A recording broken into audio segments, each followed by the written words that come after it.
ನಮ್ಮ ಹೋರಾಟ ಹೆಂಗಿರಬೇಕು ಅನ್ನೋ ನಮ್ಮ ಗುರಿ ತಲುಪುವವರೆಗೂ ನಮ್ಮ ಹೋರಾಟ ಇರಬೇಕು. ಬೀದರ್ನಿಂದ ಗುತ್ತಿಗೆದಾರರು ಬಂದಿದ್ದಾರೆ, ಬೆಳಗಾವಿಯಿಂದ ಗುತ್ತಿಗೆದಾರರು ಬಂದಿದ್ದಾರೆ, ಚಾಮರಾಜನಗರದಿಂದ ಗುತ್ತಿಗೆದಾರರು ಬಂದಿದ್ದಾರೆ. ಅಂದ್ರೆ ಇದು ಈ ಸಂಘದ ತಾಕತ್ತು, ಸಂಘದ ಶಕ್ತಿ.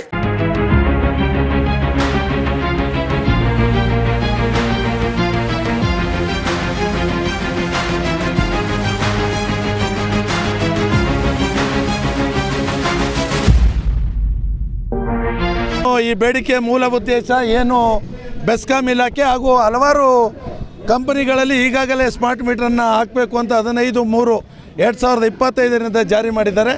ಅದನ್ನು ಕೂಡಲೇ ರದ್ದು ಮಾಡಬೇಕು. ಅದರಿಂದ ಗ್ರಾಹಕರಿಗೆ ಹೊರೆಯಾಗ್ತಾಯಿದೆ.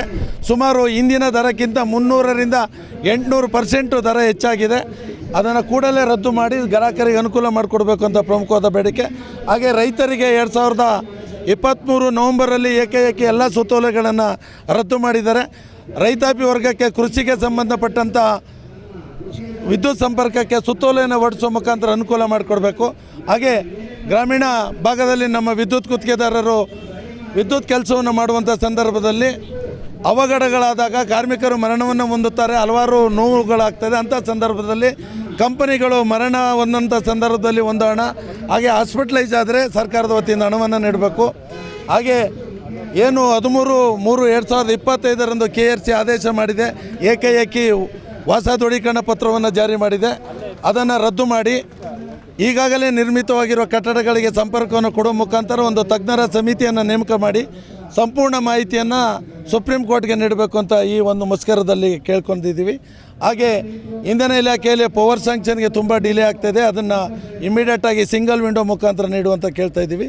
ಹಾಗೆ ಸ್ಟೇಷನ್ ಮೇಂಟೆನೆನ್ಸಲ್ಲಿ ಪ್ರಥಮ ದರ್ಜೆ ವಿದ್ಯುತ್ ಗುತ್ತಿಗೆದಾರರಿಗೆ ಅನುಕೂಲ ಮಾಡಿಕೊಡ್ಬೇಕು ಅಂತ. ಇನ್ನೊಂದು ವಿಶೇಷ ಏನಂದರೆ, ಮಾನ್ಯ ಮುಖ್ಯಮಂತ್ರಿಗಳು ಸಿದ್ದರಾಮಯ್ಯವರು ಏನು ಹಲವಾರು ಫ್ರೀ ಯೋಜನೆಗಳನ್ನು ಕೊಡುವ ಮುಖಾಂತರ ನಮ್ಮ ರಾಜ್ಯದ ಜನತೆಗೆ ಕೊಡುಗೈ ದಾನಿಗಳಾಗಿದ್ದಾರೆ. ನಾವು ಈ ಸಂದರ್ಭದಲ್ಲಿ ರಾಜ್ಯದಲ್ಲಿ 30,000ಕ್ಕೂ ಅಧಿಕ ವಿದ್ಯುತ್ ಗುತ್ತಿಗೆದಾರರಿದ್ದೀವಿ. ಈ ಒಂದು ವೃತ್ತಿಯನ್ನು ನಂಬಿ 35 ಲಕ್ಷಕ್ಕೂ ಅಧಿಕ ಸದಸ್ಯರು ಈ ರಾಜ್ಯದಲ್ಲಿದ್ದೀವಿ. ನಮಗೂ ಒಂದು ವಿದ್ಯುತ್ ಗುತ್ತಿಗೆದಾರ ಅಭಿವೃದ್ಧಿ ನಿಗಮವನ್ನು ಮಾಡುವ ಮುಖಾಂತರ ನಮ್ಮಲ್ಲಿ ಆರ್ಥಿಕವಾಗಿ ಹಿಂದುಳಿದಂಥ ವಿದ್ಯುತ್ ಗುತ್ತಿಗೆದಾರರ ಮಕ್ಕಳ ವಿದ್ಯಾಭ್ಯಾಸ, ಆರೋಗ್ಯ ಹಾಗೂ ಅವರಿಗೆ ಹಲವಾರು ಜನಗಳಿಗೆ ಮನೆಗಳಿಲ್ಲ. ಆ ವಿದ್ಯುತ್ ಅಭಿವೃದ್ಧಿ ನಿಗಮವನ್ನು ಮಾಡುವ ಮುಖಾಂತರ ಒಂದು ಫಂಡನ್ನು ಕೊಟ್ಟು ನಮ್ಮನ್ನು ಈ ರಾಜ್ಯದಲ್ಲಿ ಆರ್ಥಿಕವಾಗಿ ಸದೃಢವಾಗಿ ಮಾಡುವಂಥ ಒಂದು ವ್ಯವಸ್ಥೆ ಮಾಡಿಕೊಡ್ಲಿ ಅಂತ ಈ ಮುಷ್ಕರದಲ್ಲಿ ಬೇಡಿಕೆ ನೆಟ್ಟಿದ್ದೀವಿ. ಒಂದು ವೇಳೆ ಈ ಮುಷ್ಕರಕ್ಕೆ ಸರ್ಕಾರ ಸ್ಪಂದನೆ ಮಾಡಿದ್ರೆ ಅನಿರ್ದಿಷ್ಟಾವಧಿ ಮುಷ್ಕರವನ್ನು ಮಾಡ್ತಾಯಿದ್ದೀವಿ. ಹಾಗೆ ಅದಕ್ಕೂ ಸರ್ಕಾರ ಬಗ್ತಾ ಇದ್ದರೆ ವಿವಿಧ ಥರದ ಧರಣಿ ಸತ್ಯಾಗ್ರಹಕ್ಕೆ ನಾವೆಲ್ಲ ನಮ್ಮ ಸಮಿತಿಯವರು ಯೋಚನೆ ಮಾಡಿ ಮುಂದುವರಿತೀವಿ. ಧನ್ಯವಾದಗಳು. ಸಾಂಕೇತಿಕವಾಗಿ ನಾವು ಅನಿರ್ದಿಷ್ಟಾವಧಿ ಅಂತಲೇ ಸರ್ಕಾರಕ್ಕೆ ಪತ್ರವನ್ನು ಕೊಟ್ಟಿದ್ದೀವಿ. ನೋಡೋಣ ಸಂಜೆ 5 ಗಂಟೆ ಮೇಲೆ ಏನೇನು ಆಗ್ತದೆ ಅಂತ. ಯಾಕಂದರೆ ವಿಧಾನಮಂಡಲ ಅಧಿವೇಶನ ನಡೀತಾ ಇದೆ. ಸರ್ಕಾರ ಪೊಲೀಸ್ ಇಲಾಖೆಯವರು ಇಲ್ಲ ಒಂದೇ ದಿನ ನಾಳೆ ಬೇರೆಯವ್ರು ಕೊಟ್ಟಿದ್ದೀವಿ. ನೋಡೋಣ, ಮಾನ್ಯ ಮಂತ್ರಿಗಳು ಬರೋವರೆಗೆ ನಾವು ಇಲ್ಲಿಂದ ಹೋಗಲ್ಲ ಅಂತ ಹೇಳಿದ್ವಿ. ಇನ್ನೂ ಯಾವುದೇ ಅಧಿಕಾರಿಗಳು ಬಂದಿಲ್ಲ. ಬಂದ ನಂತರ ನಾವು ಮುಂದಿನ ಕ್ರಮವನ್ನು ಕೈಗೊಳ್ತಿದ್ವಿ. ರಮೇಶ್, ರಾಜ್ಯಾಧ್ಯಕ್ಷರು, KSLC ಬೆಂಗಳೂರು. ಧನ್ಯವಾದಗಳು. ಬೀದರ್ನಿಂದ ಗುತ್ತಿಗೆದಾರರು ಬಂದಿದ್ದಾರೆ, ಬೆಳಗಾವಿಯಿಂದ ಗುತ್ತಿಗೆದಾರರು ಬಂದಿದ್ದಾರೆ, ಚಾಮರಾಜನಗರದಿಂದ ಗುತ್ತಿಗೆದಾರರು ಬಂದಿದ್ದಾರೆ. ಅಂದ್ರೆ ಇದು ಈ ಸಂಘದ ತಾಕತ್ತು, ಸಂಘದ ಶಕ್ತಿ. ಆ ವ್ಯವಸ್ಥೆ ಯಾವತ್ತೂ ಬರಲ್ಲ, ಬರಕ್ಕೂ ಬಿಡಲ್ಲ. ದಯವಿಟ್ಟು ಏನಂದ್ರೆ ನಮ್ಮಲ್ಲಿ ಒಗ್ಗಟ್ಟಾಗಿ ನಮ್ಮ ಹೋರಾಟ ಹೆಂಗಿರಬೇಕು ಅನ್ನೋ ನಮ್ಮ ಗುರಿ ತಲುಪುವವರೆಗೂ ನಮ್ಮ ಹೋರಾಟ ಇರಬೇಕು.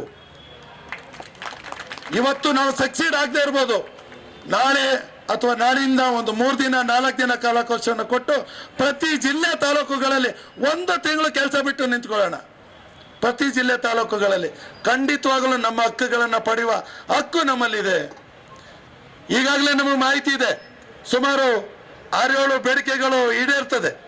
6 ಏನು SLC ಇರ್ಬೋದು, super gate licence instead of class 1 contract, ಮತ್ತೆ 10 ವರ್ಷದ ಲೈಸೆನ್ಸ್, ಇವೆಲ್ಲ ಪ್ರಗತಿಯಲ್ಲಿದೆ. ಮೋಸ್ಟ್ ಅವೆಲ್ಲ ಆರ್ಡರ್ಗಳು ಆಗೋಗ್ತವೆ. ಈ OC ಬಗ್ಗೆ ಸುಪ್ರೀಂ ಕೋರ್ಟ್ ಆದೇಶ ಇದೆ. ಖಂಡಿತವಾಗ್ಲೂ ಅದಕ್ಕೆ ಒಂದು ಕಾಲಾವಕಾಶ ಬೇಕು. ಯಾಕಂದ್ರೆ ಏಕಾಏಕಿ ಸುಪ್ರೀಂ ಕೋರ್ಟ್ ಆದೇಶವನ್ನು ನಾವು ನೀವುಗಳು ಯಾರು ಏನು ಮಾಡೋಕ್ಕಾಗಲ್ಲ. ಹಾಗೆ ಸುಪ್ರೀಂ ಕೋರ್ಟ್ ಆದೇಶಕ್ಕೆ ನಾವು ಕೋರ್ಟ್ಗೆ ಹೋಗ್ಬೇಕು ಅಂದರೆ, ಸಂಘದ ವತಿಯಿಂದ ಹೋಗ್ಬೇಕು ಅಂದರೆ ಸಂಘದ ನೇಮಲ್ಲಿ ಹೋಗೋಕ್ಕಾಗಲ್ಲ. ಹೋಗ್ಬೇಕು ಅಂದರೆ ಒಂದು ವೇಳೆ ಹೋಗ್ಬೋದು. 15,000 ನಾವು ಎಷ್ಟು ಜನ ಮೆಂಬರ್ ಇದೀವಿ ಅಷ್ಟು ಜನದ ಫೀಸ್ ಕಟ್ಟಿ ನಾವು ಹೋಗ್ಬೋದು. ಗ್ರಾಹಕರು ಯಾರು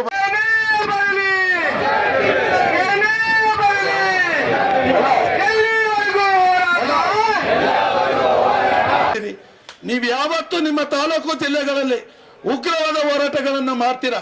ಮನವಿಯನ್ನ ಕೊಟ್ಟಿದ್ದೀವಿ ಸರ್, ಮಾನ್ಯ ಮುಖ್ಯಮಂತ್ರಿಗಳಿಗೆ 4 ಮನವಿಯನ್ನ ಕೊಟ್ಟಿದ್ದೀವಿ. ಒಂದು ಎಲೆಕ್ಟ್ರಿಕಲ್ ಇನ್ಸ್ಪೆಕ್ಟರ್ಗೆ ಸಪರೇಟ್ ಮನವಿ ಇದೆ, KPTCLಗೆ ಸಪರೇಟ್ ಮನವಿ ಇದೆ, ಹಾಗೆ ಎಸ್ಕಾಂಗಳಿಗೆ ಸಂಬಂಧಪಟ್ಟ ಒಂದು ಮನವಿ ಇದೆ ಸರ್. ಹಾಗೆ ನಾವು ಒಂದು ಅಭಿವೃದ್ಧಿ ನಿಗಮವನ್ನು ಕೇಳಿದ್ವಿ, ಅದೊಂದು ಮನವಿ ಇದೆ ಸರ್. ಒಂದು ವೇಳೆ ನಾವು ಮೊನ್ನೆ ಇಂದಿನ ಸಚಿವರಿಗೆ ಹೇಳಿ 5 MDಗಳನ್ನು ಕರೆದು ಒಂದು ಚರ್ಚೆ ಆಗಬೇಕು ಸರ್. ಒಂದು ವೇಳೆ ಈ ಒಂದು ಸಮಸ್ಯೆಗೆ ತಾವುಗಳು ಕೂಡಲೇ ಸ್ಪಂದನೆ ಆಗದೆ ಇದ್ರೆ ಸರ್, ನಾವು ಇಡೀ ರಾಜ್ಯದಲ್ಲಿ ತಾಲೂಕು ಮತ್ತು ಜಿಲ್ಲೆಗಳಲ್ಲಿ ಅಲ್ಲಲ್ಲಿ ಗ್ರಾಹಕರು, ರೈತರು ಎಲ್ಲರನ್ನ ಒಳಗೂಡಿ ಒಂದು ಬೃಹತ್ ಪ್ರತಿಭಟನೆಯನ್ನು ಅಲ್ಲಲ್ಲಿ ನಿರಂತರವಾಗಿ ಮಾಡ್ತೀವಿ. ಹಾಗೆ ರೈತರ ಸಂಬಂಧಪಟ್ಟಂಗೂ ಒಂದು ಇದೆ ಸರ್. ಮಾಹಿತಿಯನ್ನು ನೀಡಿ, ನಿಮ್ಮ ಗುತ್ತಿಗೆದಾರರಿಗೆ ಮಾಹಿತಿಯನ್ನು ನೀಡಿ ಇಂಪ್ಲಿಮೆಂಟ್ ಮಾಡಲಿಕ್ಕೆ ನಾನು ಕೂಡ ಎಲ್ಲ ಎಸ್ಕಾಮ್ಸ್ MDಗಳಿಗೆ ನಾನು ಮಾತಾಡ್ತೇನೆ. ಮತ್ತೊಂದು ರೂರಲ್ ಏರಿಯಾದ ಹೇಳಿದ್ರೆ ಅದನ್ನು ಕೂಡ ನಾನು ಈಗಾಗಲೇ ಕವರ್ ಮಾಡಿದೆ. ಅದು ಕೂಡ ನಾವು ಸಾಫ್ಟ್ವೇರ್ ಎಲ್ಲ ರೆಡಿ ಇದೆ, ಆಸ್ ಪರ್ ಗೌರ್ಮೆಂಟ್ ನಾಮ್ಸ್ ಪ್ರಕಾರ ನಾವು ಮಾಡಬೇಕಾಗ್ತದೆ. ಸಾಕಷ್ಟು ಪಬ್ಲಿಸಿಟಿ ಕೊಟ್ಟು ನಾವು ಅದನ್ನ ಮಾಡ್ತೇವೆ. ಅದನ್ನ ಸರ್ಕಾರಿ ಆದೇಶವನ್ನು ಸರಿಯಾಗಿ ಪಾಲನೆ ಮಾಡುವಂಥದ್ದು ನಾವು ಕ್ರಮ ವಹಿಸ್ತೀನಿ. ಎಲ್ಲ ಎಸ್ಕಾಮ್ MDಸ್ಗಳ ಜೊತೆಗೆ ಕೂಡ ನಾನು ಮಾತನಾಡ್ತೇನೆ. ಸೊ ಮಾಡ್ತೇನೆ.